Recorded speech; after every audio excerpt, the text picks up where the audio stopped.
Je suis juive de Tunisie. Je suis née en Tunisie. J'y ai vécu jusqu'au moment où j'ai fait mes études à Paris.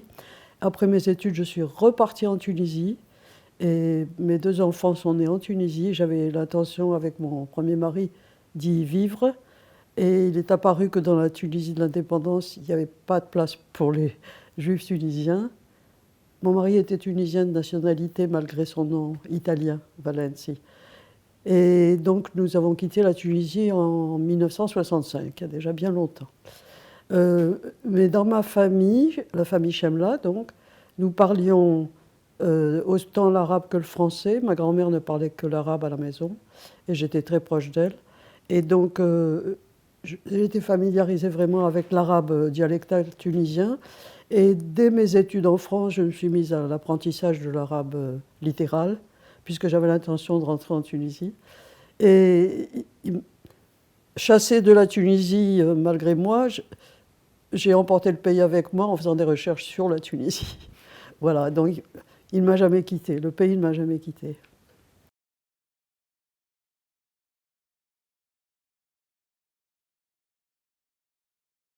J'ai le goût des archives et dans une très longue carrière, je n'ai pas cessé de me déplacer partout où il y avait des bibliothèques et des dépôts d'archives où je pouvais trouver quelque chose sur le Maghreb, l'Afrique du Nord, ou même l'islam méditerranéen sur la fin. J'ai élargi mon champ de recherche. Je suis partie de la Tunisie, mais j'ai continué à une échelle plus vaste.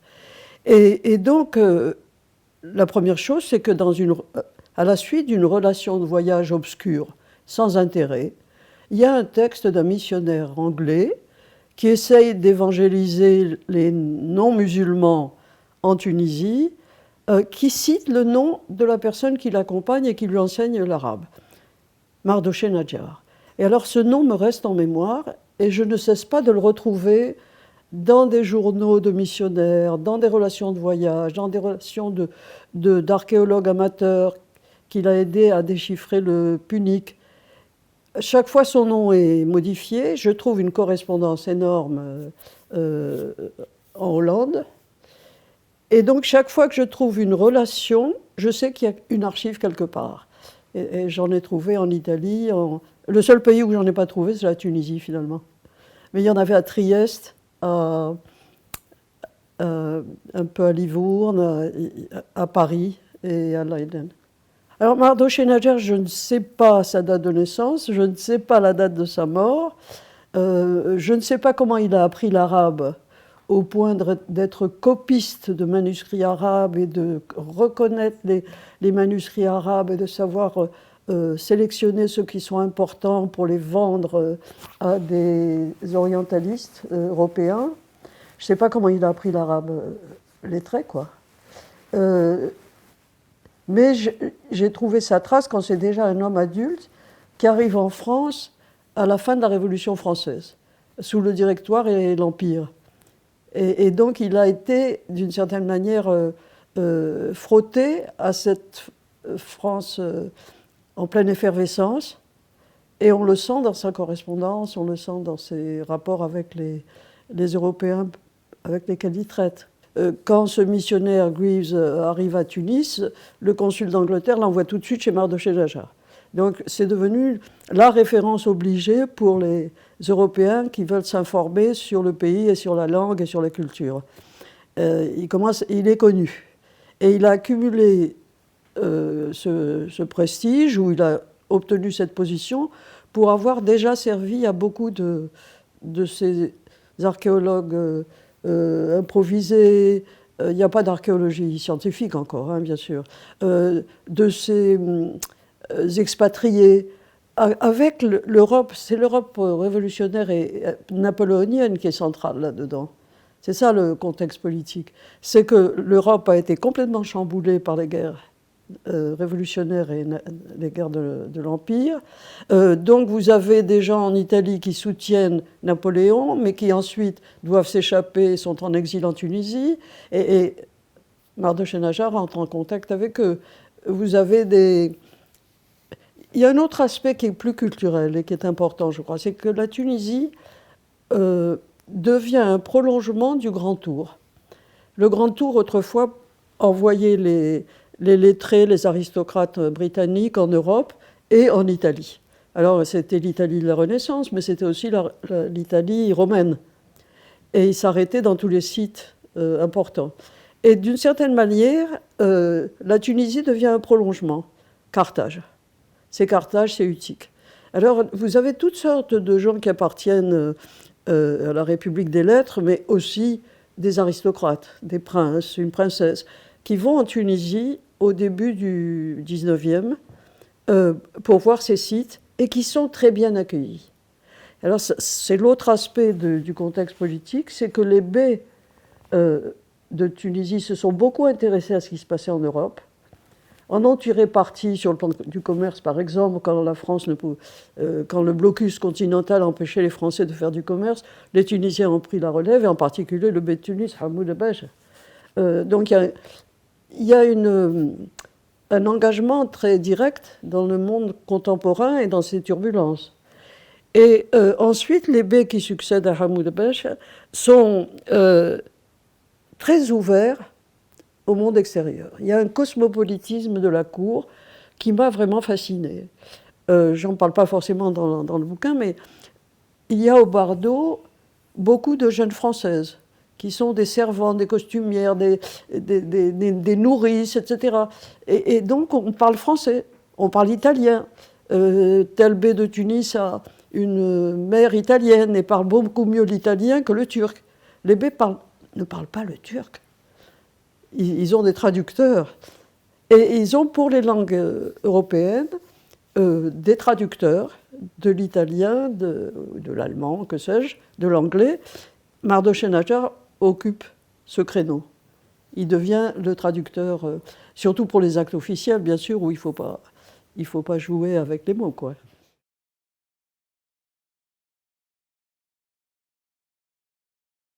Sylvestre de Sacy. Sylvestre de Sacy est un personnage d'une très grande importance parce qu'il a été à la fois un personnage politique, père de France, etc., et un académicien, et un des premiers orientalistes qui a reçu à Paris tous les jeunes orientalistes qui essayaient de se former dans les États scandinaves ou les provinces germaniques. Et donc il a connu tout le monde affluait pour avoir des conseils, pour suivre ses enseignements, et il a pris toutes sortes de grandes initiatives, la fondation du journal asiatique, la société asiatique. Il était aussi, il avait une position officielle à la Bibliothèque nationale, etc. Il habitait tout près de chez moi d'ailleurs. J'ai un rapport de voisinage avec lui puisqu'il habitait rue Hautefeuille. Je n'ai pas identifié l'adresse exacte, mais quand je passe dans la rue, je sais que je marche sur les pas de Sylvestre de Sacy. Donc c'est un très grand personnage. Et Mardochenaja, qui arrive après la campagne d'Égypte, quand il y a déjà des Mamelouks à Paris, beaucoup d'Égyptiens qui sont revenus avec l'armée de Bonaparte, qui découvrent des gens qui parlent l'arabe, mais l'arabe du Moyen-Orient, qui fréquente ces gens-là, propose ses services à Sylvestre de Sacy. Et là, j'ai eu un sentiment assez désagréable, c'est qu'il est traité en parent pauvre. J'ai pu voir combien était payé un Arménien pour écrire un dictionnaire de français arménien, comment était payé un autre arabisant, Boktor, qui venait du Moyen-Orient, combien il était payé pour faire son travail de lexicographe, qui n'a jamais achevé, qui n'a jamais avancé. Je veux dire, il n'était pas plus compétent que Mardochée.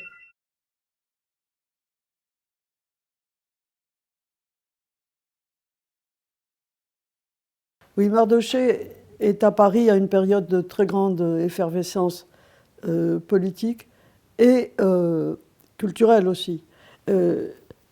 Dans les bagages de l'armée de Bonaparte sont arrivés des arabisants du Moyen-Orient, les Mamelouks, qui essayent de s'employer, dont certains seront employés dans l'armée de l'empereur, et iront mourir sur les champs de bataille. Et Mardochée-Najar fraye avec ce milieu de gens qui parlent arabe. Et donc il propose ses services à Sylvestre de Sacy, qui, je le crains, le traite en parent pauvre. Il le paye beaucoup moins que les gens du Moyen-Orient, ou l'Arménien qui fait un dictionnaire. Et je ne sais pas quelle est la qualité du travail de Mardochée-Najar, on n'a pas conservé ses cahiers. Et il a avancé très lentement, il se plaint, il demande des subventions plus importantes, il indique qu'il est obligé d'avoir d'autres activités de commerçant pour survivre parce que cette subvention ne suffit pas. Mais enfin, il fait son boulot et il habite tout près de la Bibliothèque nationale, qui était autrefois la Bibliothèque royale et qui est devenue Bibliothèque nationale depuis la Révolution, puis Bibliothèque impériale sous Napoléon. Il habite rue Pagevin. Et je suis allée voir cette rue et j'ai pu voir une maison d'Ancien Régime, une sorte d'hôtel particulier où il est possible qu'il ait habité. Et la chose étonnante, c'est qu'il a habité tout près d'un autre lexicographe et linguiste juif, mais d'Europe orientale, Horowitz, qui a participé au prix que l'abbé Grégoire, pour lequel l'abbé Grégoire a été récompensé, mais lui aussi a bénéficié d'un prix. C'est sur le problème de l'origine des langues, mais aussi de l'homogénéisation des langues. La question est très débattue par Volney, entre autres, et d'autres savants amateurs ou savants très bien formés, qui essayent de dire nous sommes dans un monde qui va se globaliser, comme on dirait aujourd'hui. Il faut avoir des langues communes, il faudrait simplifier les alphabets, simplifier les grammaires, homogénéiser tout ça, et on pourrait supprimer la malédiction de la tour de Babel et parler tous des langues compréhensibles à tout le monde. Mardochée-Najar n'est pas vraiment dans ces débats, mais il est dans la constitution de lexiques, donc de manuels, qui permettrait de mieux connaître l'arabe et de pouvoir échanger entre arabophones et francophones. Et du coup, il connaît tous les orientalistes qui ont des positions officielles et tous les lexicographes qui, eux, sont autodidactes, qui n'ont pas la même formation. Et lui n'a pas une formation très solide, il est apparemment autodidacte. Il a une formation probablement qui l'a conduit à la bar mitzvah, c'est-à-dire des choses élémentaires pour lire l'hébreu et se débrouiller pour les prières. Mais je n'ai pas l'impression qu'il soit grand lecteur lui-même. Et il n'a pas fréquenté les facultés, les collèges que fréquentent les Européens. Oui.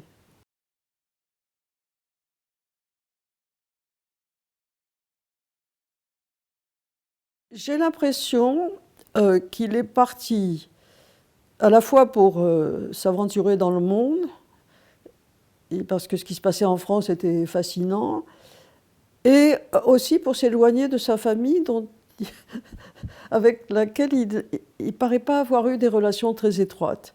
Il ne parle jamais de sa femme.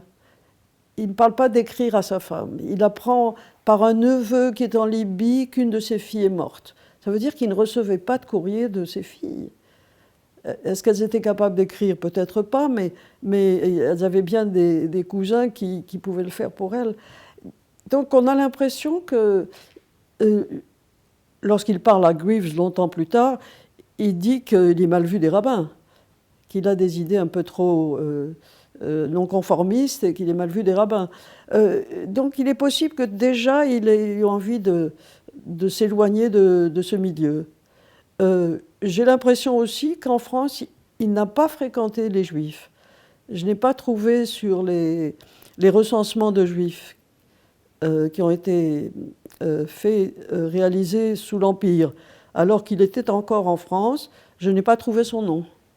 J'ai trouvé un Ben Soussan et il se trouve qu'il était en contact de commerce avec un Ben Soussan. C'est probablement le même. Mais lui-même n'apparaît pas. Et rien dans la correspondance n'indique des contacts avec eux. Même chose à Trieste. Il va à Trieste, il est lié à des musulmans arabophones et pas seulement des Tunisiens. Il y a un Algérien, il y a des gens probablement des Balkans. Et donc il est avec eux. C'est un personnage quand même assez étonnant à cet égard. Mais chaque fois, alors déjà en France, il entre en contact avec les envoyés du bey et peut-être les envoyés du sultan quand il y en a. Donc il reste avec les milieux diplomatiques et dirigeants, somme toute. À Trieste aussi, il est en contact avec les autorités. Et donc, il va rentrer à Tunis, justement parce qu'il y a eu des problèmes familiaux et qu'il sent qu'il faut qu'il rentre. Et il se remarie à une jeune femme, avec laquelle je crois qu'il a eu des enfants, parce que je retrouve des gens qui ont la même généalogie que lui dans les archives. Mais je n'avais aucune certitude, je n'en parle pas dans le livre. Il se marie avec une jeune femme, et dans sa correspondance avec Nyssen et avec d'autres, il demande par exemple du mobilier italien pour son nouveau ménage. Il a donc acquis des habitudes européennes. Il travaille sur une table, il veut un lit surélevé, il ne veut pas dormir sur une banquette. Il s'est italianisé ou européanisé.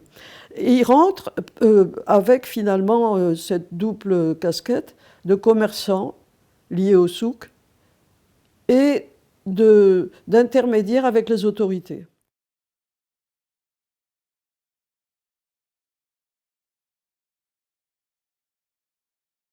Visiblement, il devient un familier de la cour.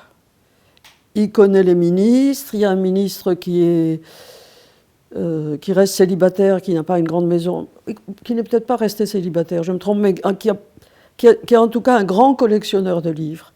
Et Mardochée-Najar fréquente sa bibliothèque en toute liberté. Il connaît les membres de la famille, il connaît les représentants des différents pouvoirs qui sont en Tunisie, danois, italiens, néerlandais, etc., français bien sûr. Il connaît tout ce monde-là. Il est familier, il doit emprunter, je pense, une calèche pour se rendre au Bardo, parce que c'est quand même assez loin de sa résidence dans la Har. Il habite toujours à la Har. Mais il faut traverser Babsouika et aller à pied, il y a plusieurs kilomètres, donc je suppose qu'il emprunte une calèche. Et c'est là qu'il rencontre en chemin, justement, d'autres gens qui font le va-et-vient entre le palais et la Médina. Et c'est dans le cadre de ces relations qu'il rencontre le zouave. Un zouave, donc un kabyle, qui a fait toute sa carrière militaire au service du bey de Tunis. Et c'est à son initiative à lui, Mardochée, qu'ils travaillent ensemble à faire un vocabulaire français, arabe, kabyle, berbère donc. Et c'est un précurseur à cet égard. Il n'y a pas de travaux sur le berbère jusque-là. J'ai fait un peu le tour des bribes de kabyle ou de berbères marocains qui ont déjà été publiés. C'est pas grand-chose. Et on ne sait pas très bien les différences entre les différents parlers berbères. Les connaissances sont encore très menues. Et lui fait un dictionnaire avec un retraité, si je puis dire, de l'armée bellicale qui faisait partie du corps des zouaves. Et il se propose même, donc il a un âge mûr, mais il est encore assez jeune pour le faire. Il se propose même d'aller aux frais de l'Académie néerlandaise en Kabylie pour faire une recherche directe sur la Kabylie. Et rappelez-vous que ce n'est pas encore une province, une province coloniale. La France n'est pas encore à Alger, et encore moins en Kabylie, qui mettra beaucoup de temps à se soumettre à l'autorité militaire française.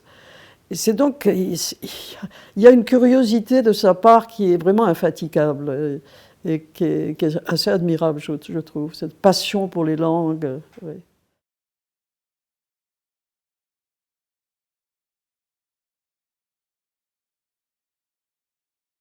Je n'en ai pas d'indice.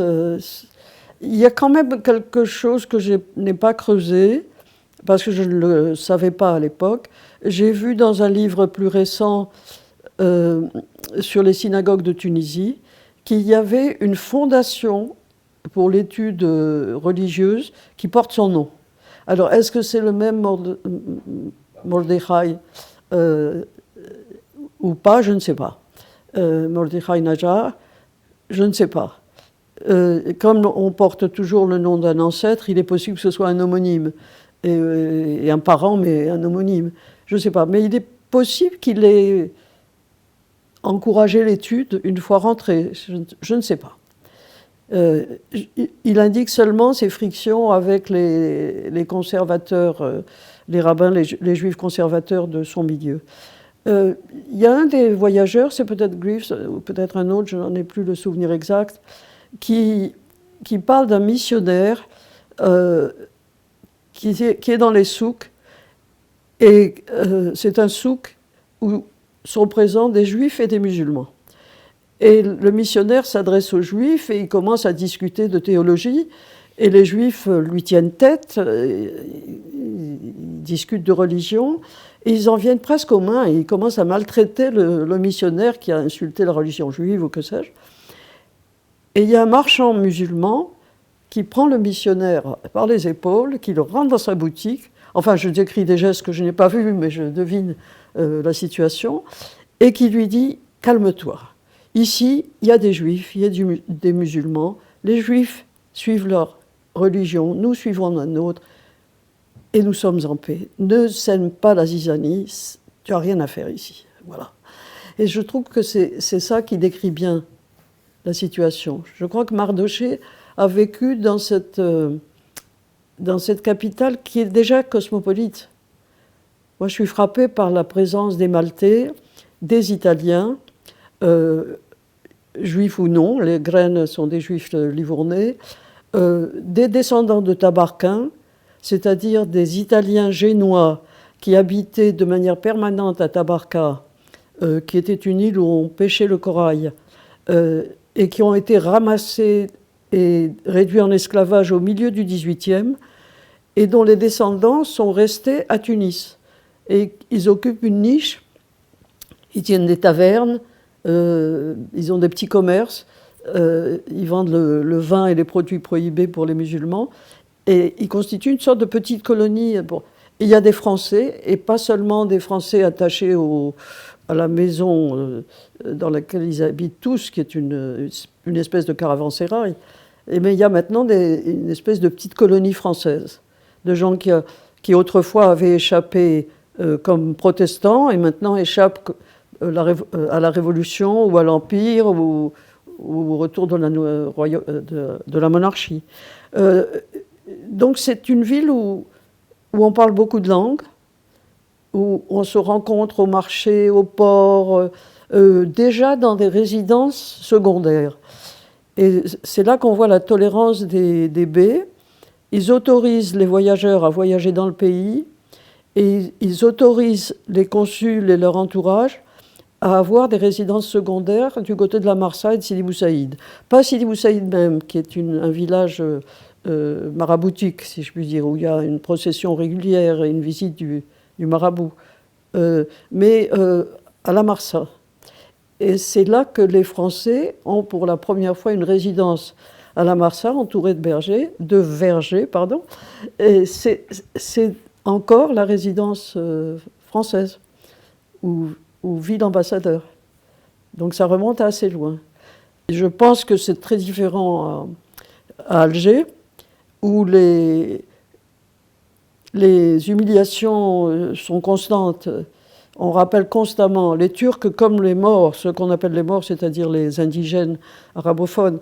Les Turcs comme les morts maltraitent les Juifs. Il faut leur marquer leur infériorité. Ça n'empêche pas certains Juifs d'être des notables, d'être habillés avec élégance, d'être proches du pouvoir, mais en même temps, ils sont dans une situation toujours assez fragile. Comme le dé d'Alger lui-même, il était toujours dans une situation fragile. Il y en a peu qui sont morts de mort naturelle. Hein. Il y a de la violence à Alger, quoi. Pas seulement contre les Juifs.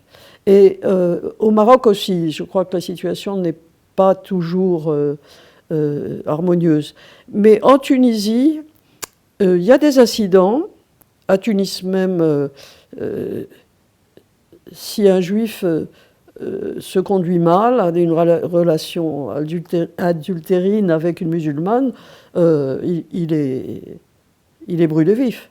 Et ça se produit pendant la vie de Mardochée, pendant qu'il est en Tunisie. Ça s'est produit 2 fois. Et les consuls européens commencent à intervenir pour dire cette violence n'est plus acceptable dans les règles d'aujourd'hui. On ne tue pas les gens pour un crime aussi trivial, au fond. Et donc c'est une manière d'intervenir aussi sur le pouvoir. Mais à part ces incidents, il y a une relation parfaitement régulée, disons, entre juifs et musulmans. Chacun sait les frontières qu'il ne faut pas franchir. Il n'y a pas de mariage entre juifs et musulmans. On ne mange pas à la même table puisque les juifs ne mangent cachère. Les juifs ont un cimetière séparé, ils ont leur synagogue, ils ont leurs écoles, ils ont leur lieu de réunion. Donc ils ont une autonomie qui leur permet de respecter leur religion et d'avoir des relations paisibles dans la hara. Et ils savent qu'il y a des choses qu'ils ne doivent pas faire. Voilà. Ils doivent baisser la tête devant des musulmans de statut élevée, mais en même temps, je veux dire, des enfants musulmans peuvent les lapider comme ça sur un coup comme des petits voyous, si vous voulez, mais en même temps, il y a des rapports hiérarchiques. Un juif qui appartient à l'élite traitera comme un serviteur un musulman, un portefeuille musulman, je veux dire. Le rapport de supériorité n'est pas que des musulmans aux juifs, il peut être aussi des juifs notables aux gens du peuple.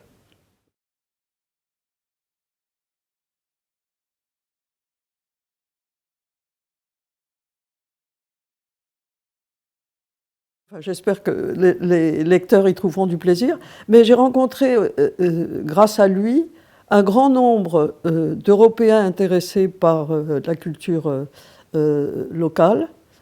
Le comte Borgia, par exemple, qui était exilé en Tunisie et qui a laissé des textes toujours pas publiés, mais conservés à La Haye et à Leiden. Et puis j'ai rencontré d'autres personnages moins ouverts que lui, parce qu'il a fait le commerce des manuscrits arabes. Mais j'ai vu qu'il ne s'intéressait qu'à l'histoire, à la médecine, à la lexicographie, aux textes profanes, pas à la théologie, à la religion. En revanche, j'ai trouvé beaucoup de juifs qui se baladaient en Europe, certains sont allés même jusqu'aux États-Unis, et qui faisaient comme lui l'étude des langues, l'achat de manuscrits, qui essayaient de se placer dans le milieu réduit, et parmi eux des Maghrébins qui jouaient aussi au Maghreb ce rôle d'intermédiaire avec les visiteurs étrangers. Donc toute une population, une population, j'exagère, mais un échantillonnage de gens qui ne sont pas juste dans le commerce ou l'atelier, ou la religion et l'étude, mais qui sont aussi dans ce savoir laïque qui circule entre les 2 rives de la Méditerranée.